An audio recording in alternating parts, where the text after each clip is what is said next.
今年對我嚟講都好特別嘅，就我過咗嚟綠美林幫手啦，咁就做負責人，去擔當呢個重任。咁對我嚟講都係一個驚 surprise 係咯，又驚又喜啦咁樣。呢個決定都幾有趣嘅，因為認識我嘅人都知道我係一個好自由自在嘅朋友嚟㗎啦。都係跟自己嘅 passion，跟自己嘅喜好去做嘢嘅。咁但係好似有一個 calling 翻嚟咯，咁都唔知點解嘅，咁啊但係做下就係咯，愛上咗呢個團隊同呢個地方咯，咁樣。咁有樣嘢我覺得幾深刻咧，就係我嚟到我發覺個團隊其實都會避開衝突嘅。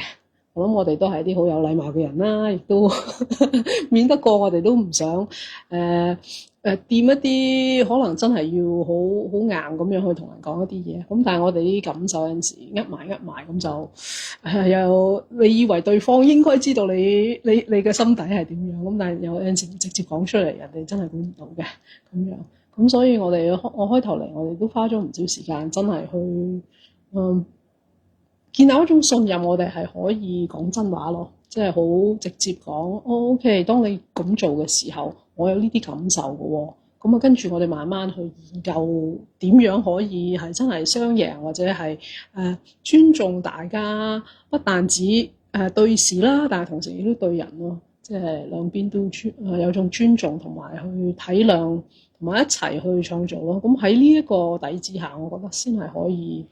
係咯，我哋唔可以樣嘢迴避嘅時候，我哋都好難去建設一啲新嘅嘢啦。咁所以今年我覺得深刻㗎，真係特別呢個組織有啲同事真係做咗好多年。我哋今年你見到呢個大撥啦，刻咗啲名係因為有3位同事係今年10週年紀念喎，哇！好難想像喺呢個世代10年嘅同一個組織一個體會咁樣。咁所以係咯，好開心啦！同時當然有10年嘅時候，你就一齊經歷好多嘢啦。咁亦都好似屋企咁樣，亦都會累積好多矛盾啊等等。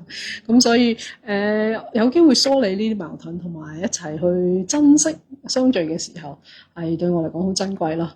好，